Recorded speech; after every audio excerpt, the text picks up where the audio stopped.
So welcome back friends. This is Sonal Jha and welcome back to our YouTube channel. So after a long period of time, बहुत ही ज्यादा दिनों बाद आज मैं video upload कर रहा हूँ बिकॉज इन बीच में मैं थोड़ा बिजी था, मेरा बिजी शेड्यूल चल रहा था. That's why आज मैं आपको ये पूरा चैप्टर करा दूंगा इन वन वीडियो. मतलब जो मेरी कसर रह चुकी थी मैं एक वीडियो में क्लियर करा दूंगा. इंपॉर्टेंट टॉपिक्स कराऊंगा, फालतू टाइम आपका वेस्ट नहीं करूंगा. जो आपके एग्जाम्स में आएंगे आपके वो सारे टॉपिक्स आज इस वीडियो में क्लियर होंगे विद सुपर्ब नोट्स. जैसा कि मैंने आपको बताया था कि आपके लिए कितने बढ़िया नोट्स लाते हैं हम. सारी बुक्स में से कलेक्शन करके एक नोट्स बनता है. आपके लिए सबसे बेस्ट चाहिए तो कमेंट बॉक्स में और डिस्क्रिप्शन में मेरा आईडी मिल जाएगा, इंस्टाग्राम आईडी, या तो जीमेल से भी आप मेरे से कांटेक्ट कर सकते हो, इंस्टाग्राम से भी. अभी तक जिन्होंने हमारे चैनल को सब्सक्राइब नहीं किया प्लीज जाके सब्सक्राइब करें, इस वीडियो को लाइक करें. आपको कुछ भी डाउट कमेंट में पूछे एंड जीमेल से भी मेरे से पूछ सकते हैं कुछ भी डाउट पर्सनली, और अपने फ्रेंड्स में ज्यादा से ज्यादा शेयर करें इस वीडियो को. सो हमारा चैप्टर चल रहा था AXCT क्लास 10th का चैप्टर है. बहुत ही ज्यादा इंपॉर्टेंट चैप्टर है. क्लियर करते हैं हम आपको इस चैप्टर का. हमने देखो ओम्स लॉ तक कर लिया था, बट ओम्स लॉ हम फिर से समझेंगे कि ओम्स लॉ होता क्या है एक्चुअली में. बिकॉज जो ओम्स लॉ है हमारा बहुत ही ज्यादा इंपॉर्टेंट टॉपिक है. ओम्स लॉ क्लियर करते हैं. At the constant temperature the potential difference is directly proportional to the current. मतलब एट द कांस्टेंट टेम्परेचर पे जब हमारा पोटेंशियल डिफरेंस डायरेक्टली प्रोपोर्शनल हो करंट के, मतलब करंट बढ़ेगा तो पोटेंशियल डिफरेंस बढ़ेगा, और पोटेंशियल डिफरेंस बढ़ेगा तो हमारा करंट बढ़ेगा. पोटेंशियल डिफरेंस को हम डिनोट किससे करते हैं? V से. तो V डायरेक्टली प्रोपोर्शनल का साइन लगा है equal to R. V is directly proportional to R where हम VR हो जाएगा, क्योंकि अब देखो एक चीज होगा इसमें, V इक्वल टू IR हो जाएगा.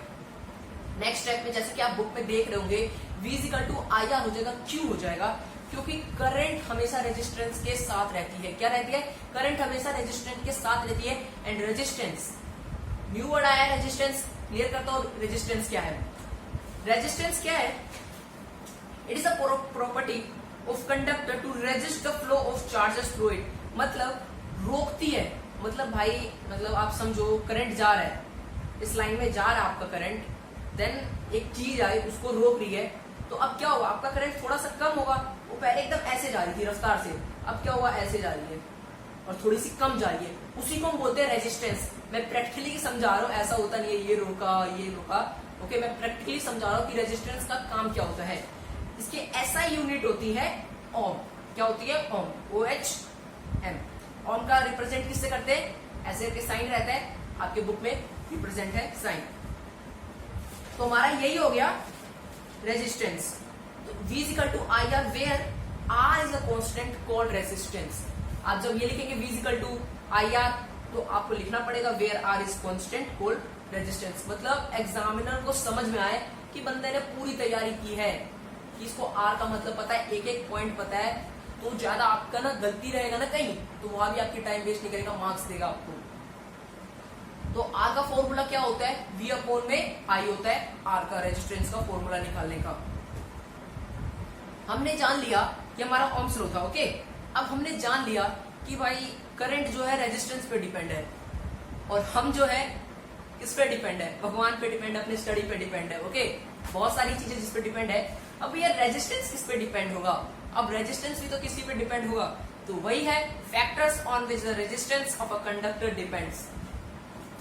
इजी है, बहुत ज्यादा इजी है, समझना है. चार चीजों पे होता है ये. बता तो कौन सी? नेचर ऑफ मटेरियल, नोट कर लीजिए. First nature of material, second length of conductor. क्या बोला मैंने? Second length of conductor. Third area of cross section. क्या बोला?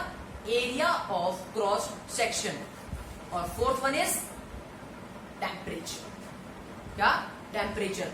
तो ये क्या चार चीज हुई? Nature of material, length of conductor, area of cross section and last one is temperature. पढ़ते हैं क्या होता है ये नेचर ऑफ मटेरियल. अब क्या होता है कि सब्सटेंस होते हैं, मटेरियल्स होते हैं, अब वो कम रेजिस्टेंस देते हैं. जैसे silver is the best conductor of electricity. क्यों? क्योंकि उसमें कम रेजिस्टेंस होता है, करंट ज्यादा पास होता है. तो हम क्या कहते हैं? सिल्वर को हम ज्यादा यूज करते हैं करंट को पास करने के लिए.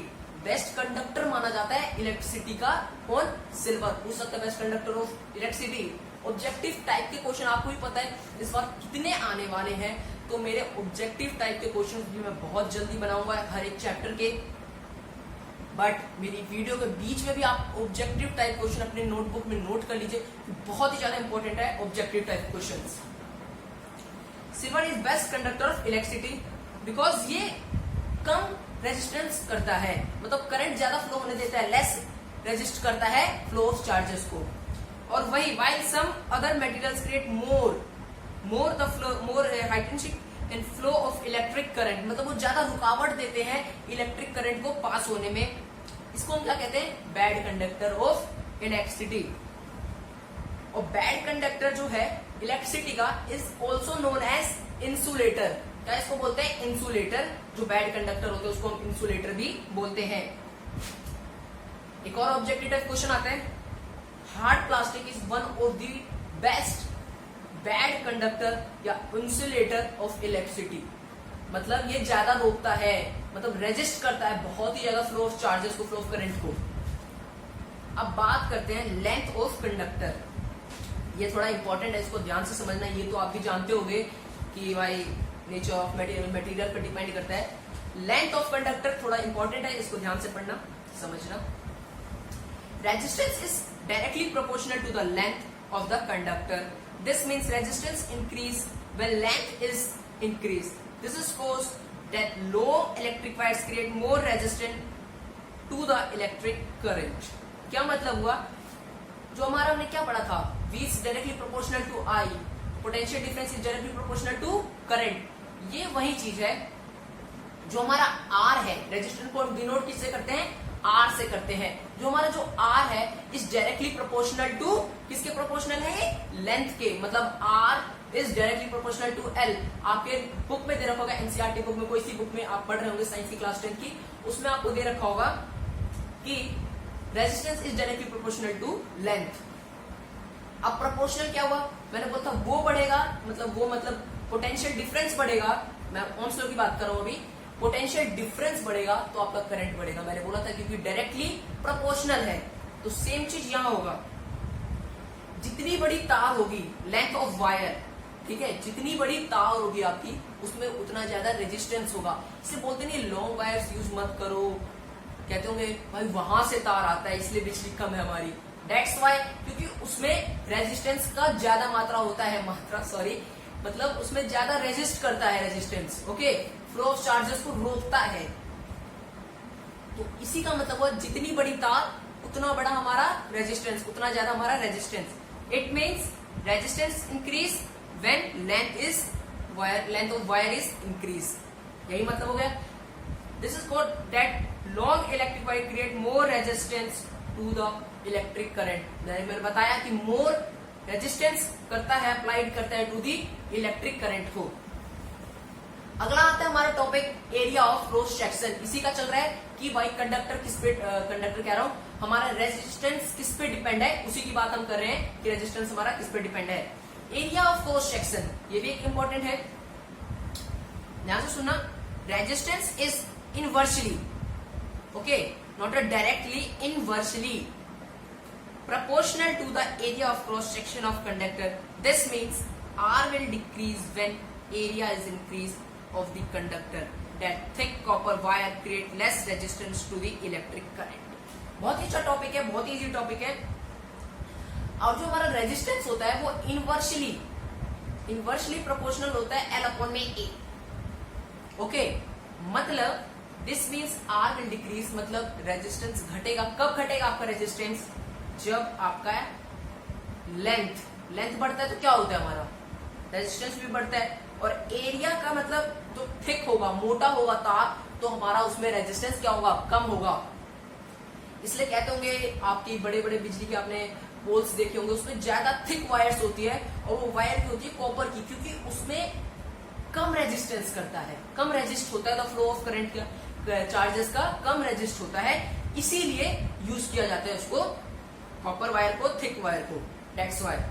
फोर टेम्परेचर पे डिपेंड करता है भाई कैसा टेम्परेचर है उस भी आपसे होता है। टेम्परेचर आपका इतना इंपॉर्टेंट नहीं है, वो 11th क्लास में आप पढ़ेंगे। बट ये तीन चीज आप अच्छे से समझ लीजिए। आप बुक पे ध्यान दीजिए एक बार अपने, आपकी बुक पे लिखा होगा factors on which the resistance of conductor depends में नीचे R is directly proportional to N, then आपका लिखा होगा R is inversely proportional L upon में A। मैंने बताया इनवर्सली प्रोपोर्शनल होता है L अपॉन में A। ये हमारा हो गया area of cross section and resistance is directly proportional to L, ये हमारा हो गया आपका क्या था, लेंथ ऑफ कंडक्टर, मतलब लेंथ पे आपका डिपेंड करेगा। देन है R is equal to P L A. P क्या है, ये रो है, कांस्टेंट टर्म है कॉल्ड रेजिस्टिविटी। अब रेजिस्टिविटी क्या है इसका निकालते हैं। रेजिस्टिविटी होता है R इंटू ए अपॉन में L, ये हमारा रेजिस्टिविटी होता है। P का इसका करते हैं, P टाइप का रहता है, मैं वैसे समझा रहा हूं आपको। इस टाइप से हम निकालते हैं इसका रेजिस्टिविटी। रेजिस्टर इन सीरीज है हमारा, रेजिस्टर्स इन पैरेलल्स है, heating effect of electric circuit है, अबाउट इलेक्ट्रिक बल्ब है, application of heating effect of electric current है, इलेक्ट्रिक फ्यूज है, बहुत सारे इंपॉर्टेंट टॉपिक है, सारे क्लियर होंगे। काम करते हैं, वीडियो को मैं पार्ट में करता हूँ, आज ही डाल दूंगा मैं सारी वीडियो। इस वीडियो को मैं पार्ट में लेता हूँ क्योंकि आपको दिक्कत होगी। ये हमारा टॉपिक हो गया था ओम्स लॉ और factors on which resistance of conductor depends.